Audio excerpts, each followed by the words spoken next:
पन्नगे च सुरेन्द्रे च कौशिके पाद संस्पृशि निर्विशेष मनस्काय श्री वीरस्वामिने नमः।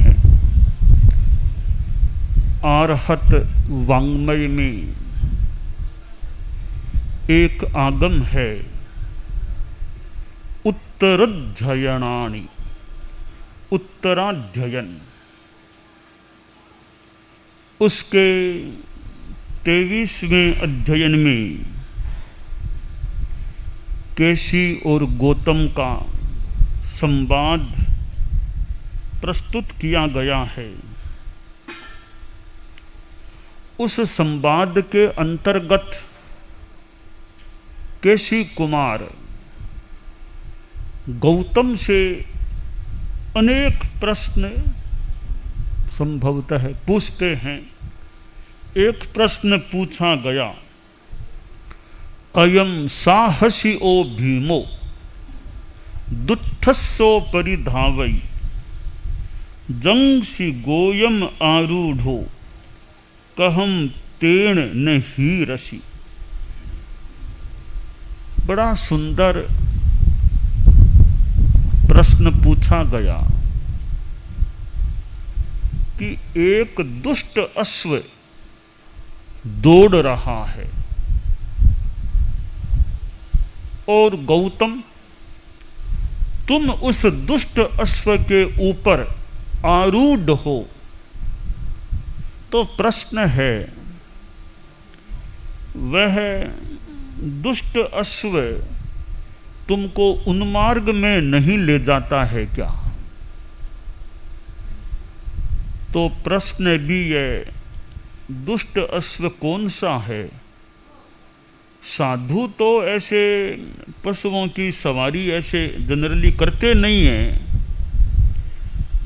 वो पशु तो दूर, बहुलतया अनेक जैन साधु तो कार का भी उपयोग सामान्यतया नहीं करते हैं। तो गौतम के लिए यह कहना कि दुष्ट अश्व पर तुम आरूढ़ हो, तो पशुओं पर सवारी करना, पशुओं पर बैठकर यात्रा करना, यह तो ऐसे ही है। फिर उस जमाने में, हालांकि उस जमाने में पशुओं का उपयोग तो लोग करते होंगे, पर साधु गौतम वे अश्व पर कैसे बैठ सकते थे? और केशी ने कह भी दिया कि आप दुष्ट अश्व पर आरूढ़ हैं। यह दुष्ट अश्व उन्मार्ग में नहीं ले जाता है क्या? तो प्रश्न होता है, यह दुष्ट अश्व कौन सा है? बताया गया कि यह वो 4 पांवों वाला वो घोड़ा नहीं है, दुष्ट अश्व। मनो साहसी ओ भीमो दुत्थस्सो परिधावई। यह हमारा जो मन है, यह एक प्रकार का घोड़ा है। और दुष्ट अश्व इसको इसलिए कहा जा सकता है कि मन में मलिन विचार भी आते हैं और मन के कारण आदमी कहाँ से कहाँ चला जाता है। मन में इच्छा हो गई कि आज बाजार में जाना है, कुछ चीज़ें लाना है, आदमी चल पड़ता है, बाजार में चला गया। अब बाजार कौन ले गया उसको? यह मन रूपी घोड़ा आदमी को बाजार में ले गया।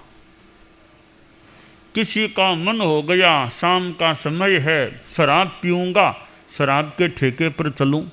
मन में विचार आया, मन हुआ, आदमी शराब की दुकान पर चला गया। या कौन ले गया वहाँ?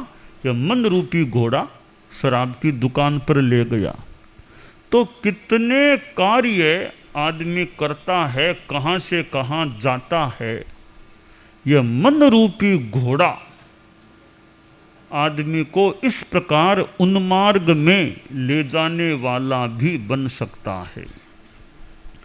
तब प्रश्न है कि यह जो दुष्ट अश्व है गौतम, उस पर तुम हो, यानी आदमी के मन तो है ही, उस पर तुम आरूढ़ हो, तो यह मन रूपी घोड़ा तुम्हें उन्मार्ग में क्यों नहीं ले जाता है, कैसे नहीं ले जाता है?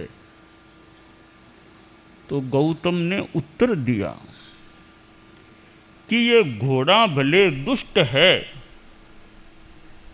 परंतु ये आत्मा, संयम की चेतना, यह दुष्ट घोड़े को भी कंट्रोल में कर सकती है।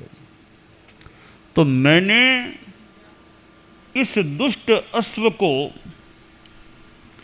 एक लगाम के द्वारा बांध रखा है, लगाम से बांध रखा है, इसलिए वह उत्पथ में नहीं ले जाता। तो लगाम कौन सी है फिर? कि वो लगाम है सुय रस्सी। ये मेरे पास सुय रस्सी समाह्यम पधावंतम निगिन्हामि, सुय रस्सी समाह्यम न मे गच्छै उम्मग्गम मग्गम च परिवज्जै। श्रुत रस में श्रुत रूपी लगाम, ज्ञान रूपी लगाम से इस मन रूपी दुष्ट घोड़े को बांध लिया है। सम्यक ज्ञान, सम्यक श्रुत मुझे प्राप्त है, विवेक चेतना आदमी में होती है। तो मन भले थोड़ा कहे कि वहाँ चलो वहाँ चलो, पर वो ज्ञान और विवेक की लगाम कि नहीं नहीं उधर नहीं जाना है, इधर चलना है, यह ज्ञान श्रुत की लगाम हाथ में रहे, तो यह मन रूपी घोड़ा जहाँ तहाँ जहाँ कहीं उन्मार्ग में हमें नहीं ले जा सकता। तो गौतम बोले कि मैंने यह काम कर लिया है कि श्रुत रूपी लगाम से इस मन रूपी घोड़े को बांध लिया है, और इतनी धर्म की शिक्षा मन को दे रखी है कि यह दुष्ट अश्व जो कहलाता है, या आपने कहा है, मैंने धर्म शिक्षा के द्वारा जो धर्म शिक्षाएं इस मन को मिली है, उससे वह उत्तम जाति का अश्व बन गया। अब दुष्ट अश्व नहीं रहा मेरा मन, यह उत्तम जाति का अश्व घोड़ा बन गया है।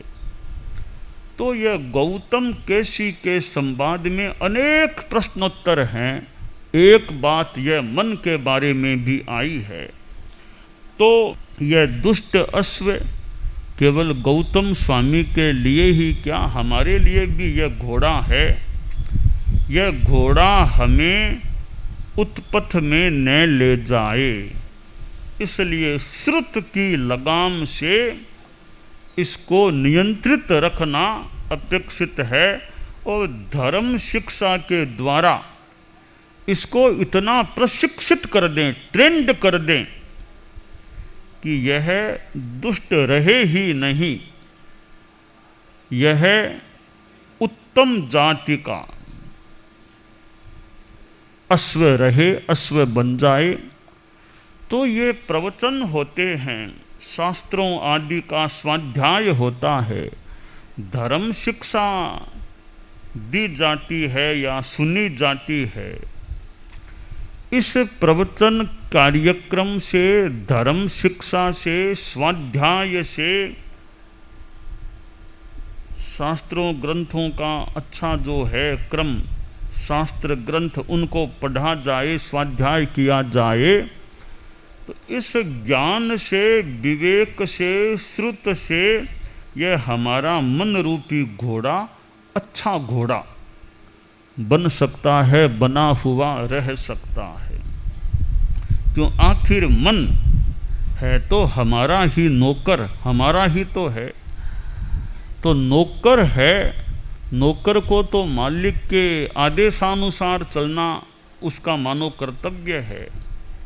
पर नौकर इतना हावी हो जाए कि मालिक पर प्रभावी हावी हो जाए, ऐसा हमारा मन न बने, इसलिए श्रुत ज्ञान रूपी लगाम से, विवेक से इस मन को हमें उत्तम जाति का अश्व बनाए रखना चाहिए।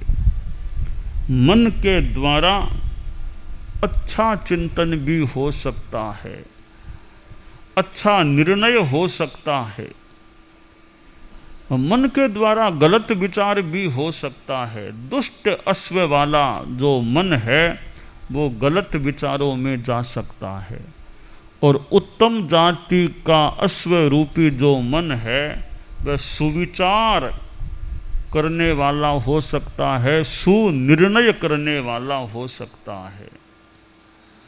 तो हमारे साथ यह मन है, संगी प्राणी होते हैं उनमें मन होता है। बाकी एकेंद्रिय से लेकर चतुरिंद्रिय तक के सारे जीव और असंगी पंचेंद्रिय जीव भी मन रहित होते हैं। जो मन रहित प्राणी होते हैं वे न तो ज़्यादा बढ़िया काम कर सकते, न ज़्यादा घटिया काम कर सकते, न ज़्यादा धर्म कर सकते और न ज़्यादा पाप कर सकते। धर्म भी ज़्यादा करेगा तो संगी प्राणी ही करेगा, पाप भी ज़्यादा करेगा तो संगी प्राणी ही करेगा। क्यों करेगा? कि जिनका मन दुष्ट अश्व है वे लोग पाप ज़्यादा करेंगे, जिनका मन उत्तम जाति का अश्व है वे लोग धर्म ज़्यादा कर सकेंगे। तो अमनस्क है, मन रहित है प्राणी, वह एक प्रकार से अविकसित प्राणी है। मन वाला प्राणी विकसित प्राणी होता है। तो इस मन का हम बढ़िया उपयोग करें। धार है, चाकू धार वाला है, तो एक बहुत पास में उपलब्धि की धार वाला चाकू है। अब धार वाले चाकू से क्या काटना क्या नहीं काटना, यह विवेक की बात है कि धार वाला चाकू है उससे किस काम में लेना है। आप लोग गृहस्थ हैं, मान लो चाकू से साग सब्जी आदि बनाते हों काटते हों, वह तो एक बात है। चाकू से किसी की अंगुली काटना शुरू कर दें तो यह गलत हो जाए। तो चाकू का उपयोग क्या करना क्या नहीं करना, तो धार वाला चाकू, तो धार वाला यानी हमारा मन है, इसका हम किस विषय में उपयोग करें किस विषय में उपयोग न करें, यह एक विवेक का विषय बनता है। तो धर्म करने का अधिकारी भी मन वाला प्राणी ज़्यादा होता है। ज़्यादा धर्म मन वाला प्राणी कर सकता है और ज़्यादा पाप भी मन वाला प्राणी ही कर सकता है। 7वें नरक में ये जीव जाते हैं। 7वें नरक में जाने वाले सब संगी प्राणी, संगी मनुष्य। कोई असंगी प्राणी आगे के नरकों में जाना असंभव लग रहा है। तो जो संगी हैं वे ही ज़्यादा आगे के नरकों में जाते हैं। पहली नरक में तो मान लो असंगी भी चला जाए। और एक बात और बताई गई है कि जो महिला जाति है, महिला जाति स्त्री जाति सप्तम नरक में नहीं जा सकती। पुरुष सप्तम नरक में जा सकते हैं। महिला यानी महिला इतना पाप नहीं कर सकती कि 7वें नरक में चली जाए। 7वें नरक में जाने का काम पुरुष कर सकते हैं, इतना पाप महिला नहीं कर सकती। और तो कई प्रकार की विशेष साधनाएं हैं, वे भी पुरुष कर सकते हैं। महिलाएं कुछ साधना के प्रयोग उनके लिए अलाउ नहीं, यानी वो नहीं कर सकती है। तो दोनों ही बातें हैं। धर्म की भी कुछ विशेष स्थितियां पुरुष में हो सकती है, महिला में नहीं हो सकती। 7वें नरक में भी पुरुष तो जा सकते हैं, महिला नहीं जा सकती। पाप भी महिला ज़्यादा इतना नहीं कर सकती। धर्म के कुछ प्रयोग भी संभवतः महिलाएं नहीं कर सकती। अचेल की साधना है, अचेल होकर के साधना करना वे पुरुष साधु कर सकते हैं, साध्वियाँ वैसे ऐसी आमतौर से नहीं करनी होती है। तो खैर यह मन की जो बात है कि हमारा मन कितनी बड़ी विकास की भूमिका है, मन की शक्ति का प्राप्त होना, ये 6 पर्याप्तियाँ है। मन है पर्याप्ति, मन पर्याप्ति सब प्राणियों में नहीं होती है। स्थावर काय, द्विंद्रिय, त्रिंद्रिय, चतुरिंद्रिय, असंगी, पंचेंद्रिय, इनमें मन पर्याप्ति नहीं होती है। तो यह मन पर्याप्ति का उपलब्ध होना, मनोबल प्राण का उपलब्ध होना, भाषा तो असंगी प्राणियों में भी कईयों में मिल जाए पर मन नहीं मिलता है। इस मन की स्थिति यह है कि इसमें चंचलता भी होती है और मलिनता भी हो सकती है। तो मन की चंचलता को हम कम करने का प्रयास करें। कषायों से जो मन मलिन बनता है उस मलिनता को भी हम कम करने का प्रयास करें कि मन में चंचलता कितनी होती है कि आप लोग सामायिक करते हैं। कभी कभी आपको अनुभव हुआ हो तो सामायिक में मन कहाँ विचार कहाँ मन चला जाता है। एक मुहूर्त की सामायिक है कि सामायिक के बीच में कभी कोई बात दिमाग में आती, मन कहाँ आपके व्यापार धंधा लेन देन कई परिवार की बातें, तो मन बीच बीच में कहाँ जा सकता है। हालांकि साधुओं का मन भी इधर उधर चला जाए। तो यह मन जो इतना गतिशील है, यानी इतना चंचल है कि किस किस प्रकार के विचार मन में आ जाते हैं, तो यह मन की चंचलता है। इसको हम कम करने का प्रयास करें। परम पूज्य आचार्य श्री तुलसी के समय प्रेक्षा ध्यान साधना पद्धति हमारे यहाँ प्रारंभ हुई। परम पूज्य आचार्य श्री महाप्रज्ञ जी ने युवाचार्य काल में भी कितने शिविर लिए होंगे, कितना वो यदा कदा प्रेक्षा ध्यान का प्रयोग भी कराते थे। तो ये ध्यान साधना भी एक उपाय बन सकता है मन की चंचलता को कम करने का। दीर्घ श्वास प्रेक्षा, शरीर प्रेक्षा, ऐसे अनुप्रेक्षा और चैतन्य केंद्र प्रेक्षा, लेस्या ध्यान, कितने ध्यान के प्रयोग हैं प्रेक्षा ध्यान पद्धति में। फिर भावक क्रिया, प्रतिक्रिया, विरति, मैत्री, मिताहार, मित भाषण, ये सूत्र। तो इस प्रकार हम इनका उपयोग करके अपने मन की चंचलता को कम करने का प्रयत्न कर सकते हैं। हम भाव क्रिया का ध्यान रखें भी, बाकी तो मन जाता है इधर उधर, वापिस उसको लाने का प्रयास करें।